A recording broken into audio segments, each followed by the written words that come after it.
안녕하십니까. 경향신문 이대글입니다. 오늘은 누가 누구를 배신했나 이런 주제로 말씀드리겠습니다.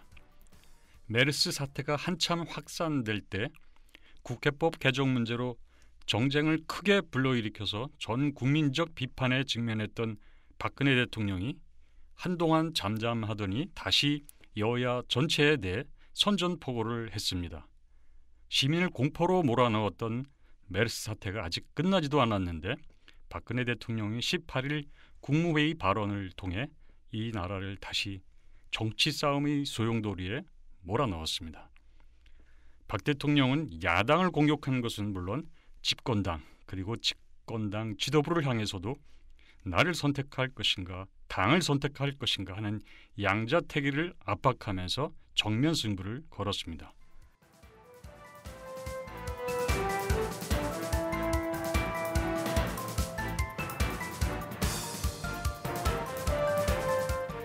박근혜 대통령의 발언을 7대 쟁점으로 정리해서 분석해 보도록 하겠습니다. 첫 번째, 대통령이 위헌이라고 말을 하면 위헌인가 하는 것입니다. 국회는 시행령이 국회가 제정한 법의 내용과 어긋나면 고치도록 하는 것은 합헌이라고 판단을 하고 있습니다. 반면 정부는 구체적으로 법제처는 수정을 강제하는 것이기 때문에 위헌이라고 판단하고 있습니다. 여야는 모두 요구라는 표현을 요청으로 바꾸면서 위헌의 여지가 없어졌다고 주장을 하고 있습니다. 그렇지만 정부는 여전히 위헌성이 있다고 주장하고 있습니다. 한마디로 말해서 국회법 개정안에 대한 의견은 정부, 여당, 야당, 국회와 같이 이렇게 국정의 여러 주체들 간의 판단이 엇갈리고 있는 상황입니다. 집권 세력 내부로 국한한다고 해도 지금 위헌 여부에 대해서 반반으로 갈리고 있는 상황입니다. 이런 상황에서 위헌이라는 대통령의 판단이 전적으로 옳은 것이라고 할 수 있을까요? 이렇게 논쟁적이고 엇갈리는 문제에서 대통령이 한번 판단하면 그 판단한 대로 국회와 여야가 모두 다 따라가야 하는 걸까요? 상권 분립이란 무엇입니까? 국회 사법 행정 가운데 어느 하나가 전적으로 옳다고 볼 수 없다는 것이 이 삼권 분립의 전제입니다. 이 세 개의 권력 가운데 어느 하나가 전적으로 옳은 판단을 한다고 볼 수 없기 때문에 서로 세 개의 권력이 상호 경쟁하고 견제하고 협력하도록 함으로써 오류를 최소화하려는 것이 삼권 분립의 정신입니다. 그런데 대통령 자신이 옳다고 판단했으니까 옳은 것이다. 정부, 집권당, 야당, 국회가 모두 대통령 자신의 견해를 따라줘야 한다는 건 이건 독재적 발상입니다. 그 민주주의 체제의 지도자의 자세라고 할 수가 없습니다.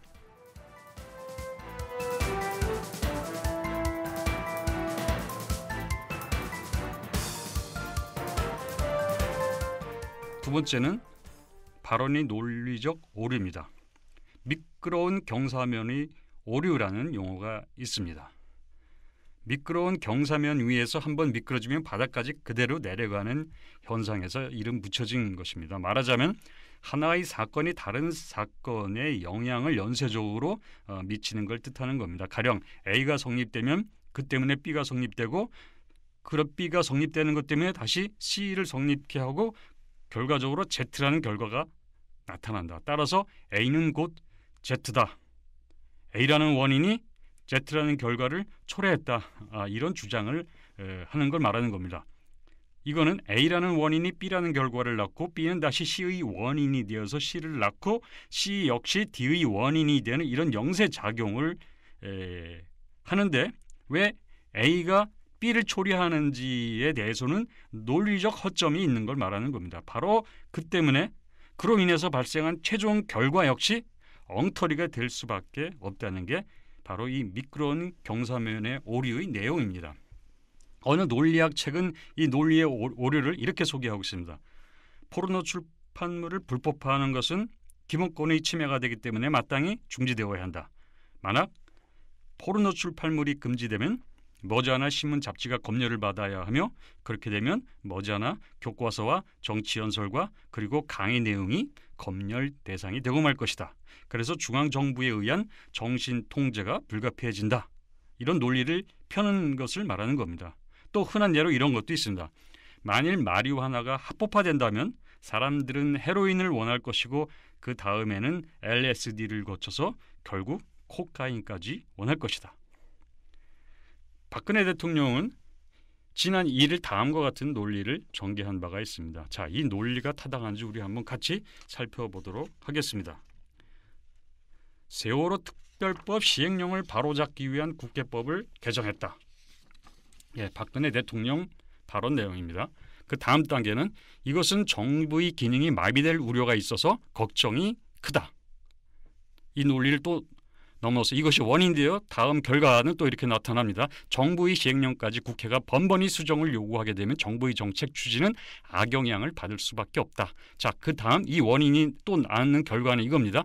결국 그 피해는 고스란히 국민들에게 돌아가게 될 것이다. 그리고 그 다음 우리 경제에도 그런 피해가 돌아가게 될 것이다. 국정은 결과적으로 마비 상태가 된다.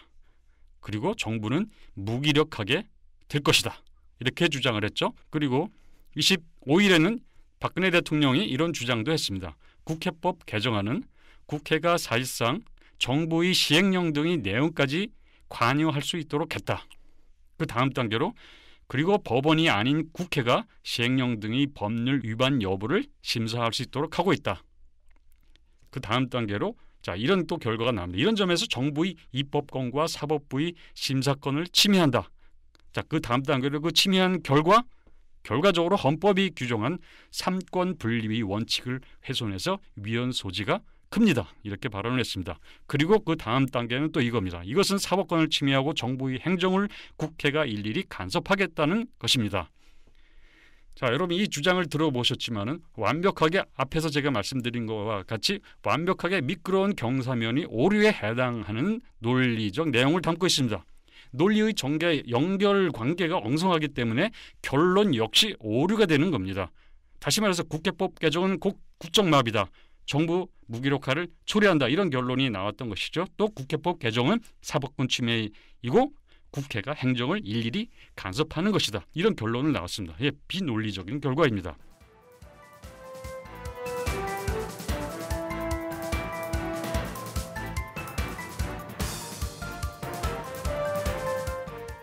세 번째 문제는 나의 정치는 선이고 너의 정치는 악이라고 생각을 한다는 겁니다.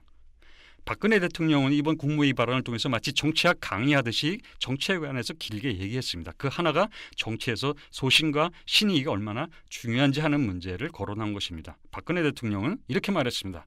과거 우리 정치사를 보면 개인적인 보신주의와 당리, 당략과 끊임없는 당파 싸움으로 나라를 뒤흔들어 놓고 부정부패의 원인 제공을 해왔습니다. 그러나 이제는 개인이 살아남기 위한 정치를 거두고 국민을 위해 살고 노력하는 정치를 해야 합니다.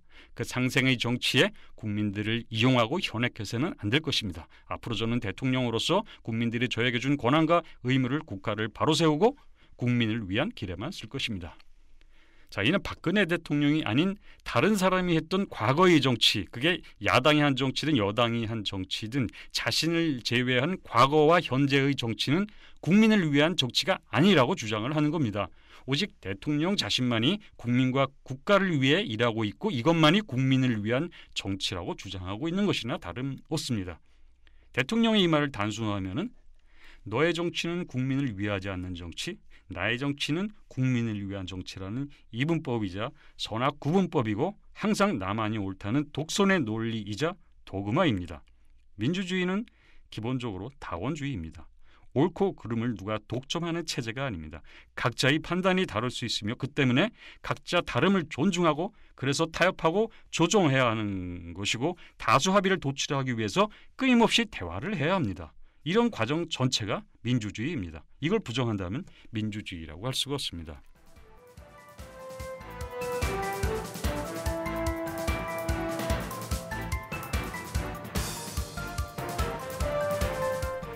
자, 그 다음 네 번째 쟁점, 과연 배신의 정치는 누가 했을까요? 박근혜 대통령은 또 이렇게 말했습니다. 당선이 되기 위해 정치권에 계신 분들이 한결같은 말씀은 다시 국민들이 기회를 주신다면 신뢰 정치를 하고 국민을 위해 최선을 다하겠다고 맹세에 가까운 선언을 했습니다. 그러나 신뢰를 준 국민들에게 그 정치적 신뢰는 지켜지지 않았고 저도 결국 그렇게 당선의 기회를 달라고 당과 후보를 지원하고 다녔지만 돌아온 것은 정치적, 도덕적 공허함만이 남았습니다. 새누리당을 위해 대통령이 나섰지만 새누리당이 선거가 끝나면은 신뢰를 저버렸다고 비판을 한 것입니다. 대통령 자신은 신뢰를 저버리지 않았다는 것을 전제로 집권당을 비판한 것입니다. 대통령은 또 이렇게 말했습니다. 저는 정치의 본령은 국민의 삶을 돌보는 것이라고 생각합니다. 정치가 정도로 가지 않고 오로지 선거에서만 이기겠다는 생각으로 정치를 정쟁으로만 접근하고 국민과의 신의를 저버리고 국민의 삶을 볼모로 이익을 챙기려는 구태 정치는 이제 끝을 내야 합니다. 그런데 박근혜 대통령은 대통령이 되기 전에도 그랬고 대통령이 되고 나서도 선거의 여왕으로 불리웠습니다. 특히 대통령이 되고 각종 선거 때 때로는 교묘하게 때로는 노골적으로 야당을 공격으로 몰아가고 여당을 부추겼습니다. 선거의 여왕은 선거 승리를 위해 무엇이 필요한지 정확히 알고 있고 승리를 위해서라면 무엇이라도 한다는 뜻이 담긴 말입니다. 박근혜 대통령은 이렇게 말했습니다. 정치적으로 선거 수단으로 삼아서 당선된 후에 신뢰를 어기는 배신의 정치는 결국 패권주의와 줄세우기 정치를 양산하는 것으로 반드시 선거에서 국민들께 심판해 주셔야 할 것입니다. 이 말은 대통령 자신에게 해야 할 말이 아닐까요? 배신의 정치란 박 대통령이 대선 때 수많은 경제민주화 복지 공약을 해놓고 당선이 되자마자 전부 폐기 처분한 사태에 대해서 표현할 수 있는 가장 적합한 표현입니다. 대통령이 이 말을 사용하는 순간 거의 누구나 그건 대통령 자신의 이야기 아닐까? 이런 의문을 품을 것입니다. 그렇지만 박근혜 대통령은 그런 반응이 나올지 몰랐던 것이 아닐까 생각을 합니다. 그렇기 때문에 대통령이 용감하게 이런 말을 할 수 있는 것 아니었을까요? 박 대통령은 세상 사람들이 자신에 대해서 뭐라고 말하는지 평소 좀 귀를 기울이면 좋을 것 같습니다. 앞에서도 제가 박 대통령 발언의 논리적 오류를 지적한 적이 있지만 배신의 정치가 패권주의와 줄세우기를 양산한다 이런 말을 또 했는데요. 도대체 이 말은 무슨 뜻일까요? 저는 도저히 이해할 수가 없습니다. 여러분들은 이 말 뜻을 알아들을 수 있겠습니까?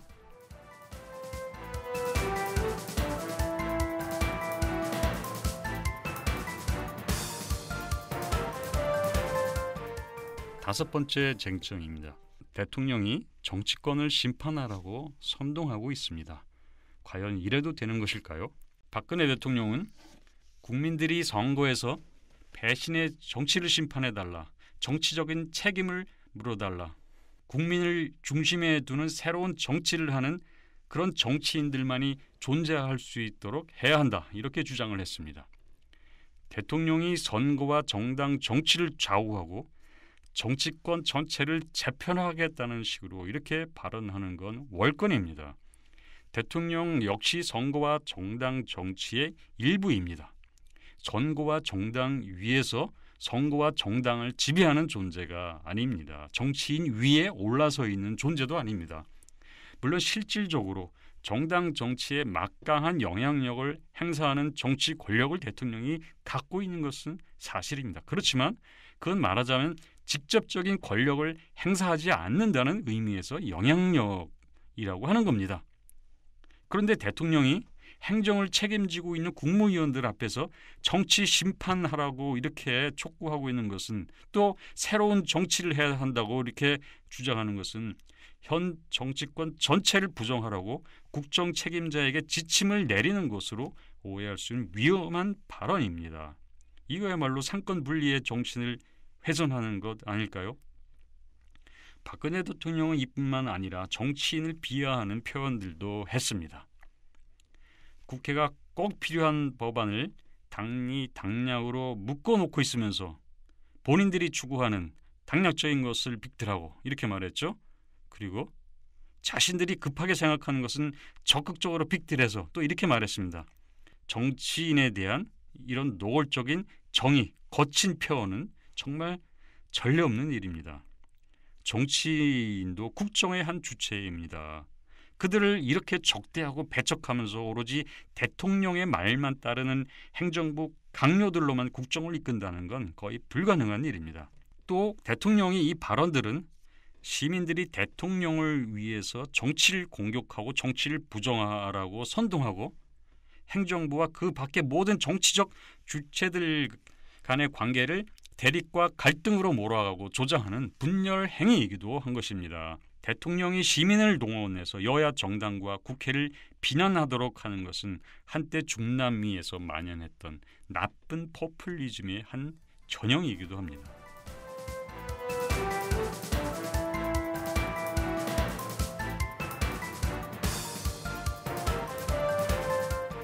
그 다음 6번째 쟁점입니다. 박근혜 대통령은 지금 정당 정치를 부정하고 정치 지도자를 하수인 취급하고 있습니다.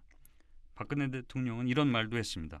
정치가 국민을 위해 무엇을 할 수 있나를 먼저 생각하고 정부의 정책이 잘 될 수 있도록 국회가 견인차 역할을 해서 국민들이 잘 살 수 있도록 최선을 다해야 함에도 불구하고 그동안 정부와 정부 정책에 대해 끊임없이 갈등과 반목, 비판만을 거듭해왔습니다.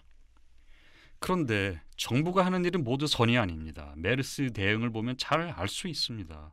박근혜 정부의 무능이 가장 강력한 증거입니다. 설사 정부가 잘한다 해도 정치의 기능은 정부를 잘 되도록 하는 것만이 아니라 이 사회의 다양한 욕구와 그에 따라 충돌하는 이해를 조정하고 통합하는 것입니다. 이게 매우 중요한 역할입니다. 그래서 정당은 정부가 통합적인 방향으로 가지 않을 때 견제하고 감시하면서 방향을 바로잡아주는 이런 역할도 해야 하는 것입니다.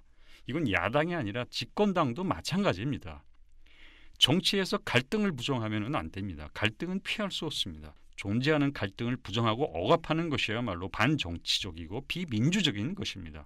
좋은 정치, 바람직한 국정은 갈등을 드러나게 하고 그 다음에 그걸 조정하고 해소하는 것입니다. 물론 완전한 해결은 없습니다. 타협 가능한 해결을 하는 것뿐입니다. 그런데 박근혜 대통령이 갈등을 싫어한다면 국정 역시 성공적으로 이끌 수는 없는 겁니다.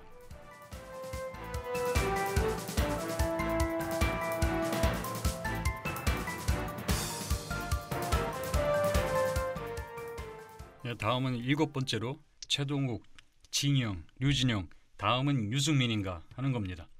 박 대통령은 이런 말도 했습니다. 여당의 원내 사령탑도 유승민 원내 대표를 말한 겁니다. 여당의 원내 사령탑도 정부 여당의 경제 살리기에 어떤 국회의 협조를 구했는지 의문이 가는 부분입니다.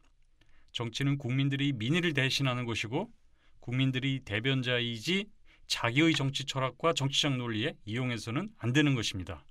이는 마치 당내 권력을 잃은 중국의 모택동이 사령부를 포격하라고 하면서 중국 인민을 상대로 당권파를 공격하도록 부추겨가지고 10년 동란이라고도 하는 문화혁명을 촉발시킨 상황과 유사해 보입니다. 아주 불길한 주문입니다.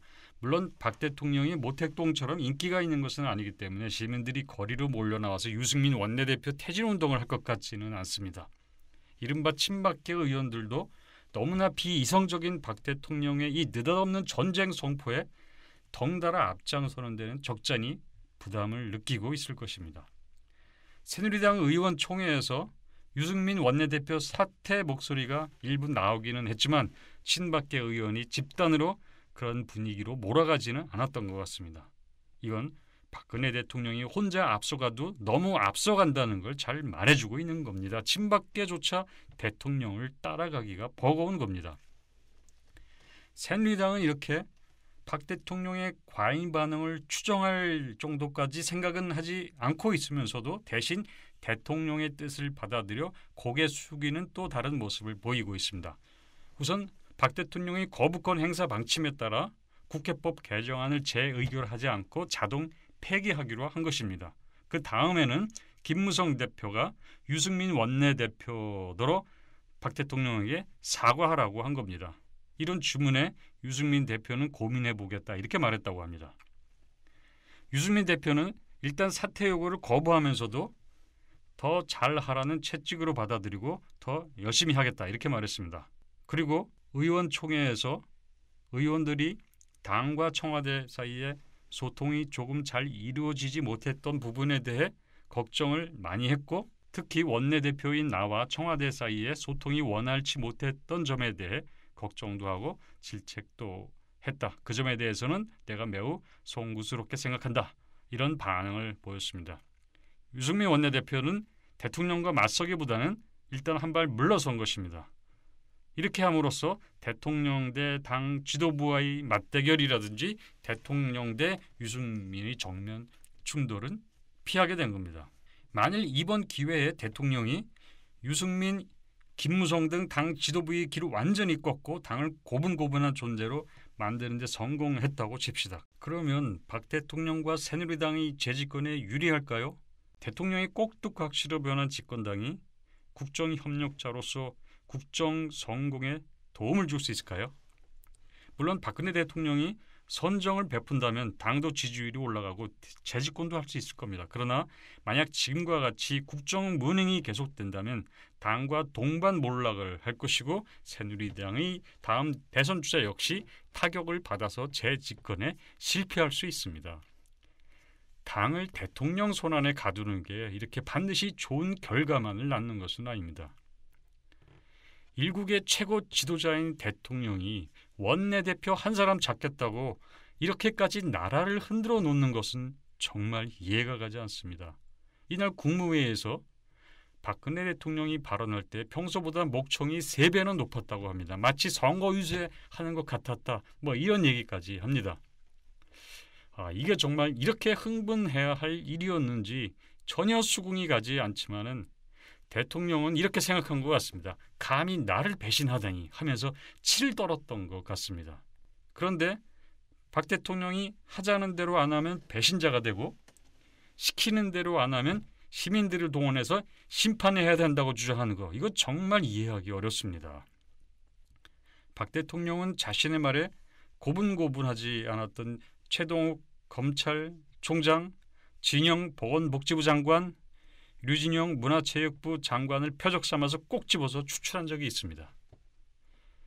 이번 유승민 원내대표 역시 이렇게 쫓아내는 데 성공을 할 수 있을까요? 현재로서는 유 대표도 안 물러나고 당도 유 대표를 퇴진시킬 것 같지 않습니다. 이런 상황에서 박 대통령의 다음 수는 무엇일까요? 싸움을 그만두고 접을까요? 아니면 제2차 보복전을 전개할까요?